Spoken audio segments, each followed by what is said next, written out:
جی بالکل، سوئٹزرلینڈ کے شہر لوزن میں آج پاکستانی سوئس سوسائٹی سوئٹزرلینڈ کی جانب سے محفل میلاد مصطفیٰ صلی اللہ علیہ وآلہ وسلم کا انعقاد کیا گیا، جس میں اٹلی سے خصوصی طور پر شیخ الاسلام کے شاگرد رشید علامہ وقاص صاحب نے شرکت کی اور انہوں نے اپنا ایک بڑا ہی روحانی اور برکتوں سے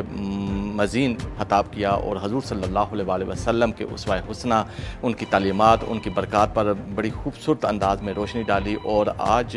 یہ محفل کا مقصد بھی یہی تھا کہ ہم سیرت رسول صلی اللہ علیہ وآلہ وسلم کو سیکھیں، ان کی جو فضائل و کمالات ہیں، ان کی برکات ہیں، اس کو سیکھیں۔ اور آج کی یہ محفل، پورا جو ماحول تھا وہ درود و سلام کی آوازوں سے گونجتا رہا۔ اور اس کے ساتھ ہی ساتھ جرمنی سے جو ثناخوان تھے علامہ سید جعفر شاہ صاحب، انہوں نے بڑی اپنی پرکیف آواز میں نعت رسول مقبول صلی اللہ علیہ وآلہ وسلم کو پیش کیا۔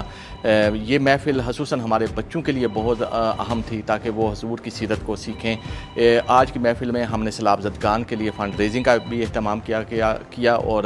ہماری کوشش تھی کہ جتنا زیادہ فنڈ اکٹھا ہو سکے وہ ہم کریں، اور انشاءاللہ بہت جلد ہم اپنے سیلاب سے متاثرین جو بہن بھائی ہیں ان کو یہاں سے فنڈ بھی بھیجیں گے تاکہ ان کی مشکلات میں آسانیاں پیدا ہو سکیں۔ میری طرف سے پوری امت مسلمہ اور خصوصاً پاکستانی مسلمانوں کو ربیع الاول اور جشن میلاد نبی صلی اللہ علیہ وسلم بہت بہت مبارک ہو۔ سوئٹزرلینڈ سے عمران مزمل۔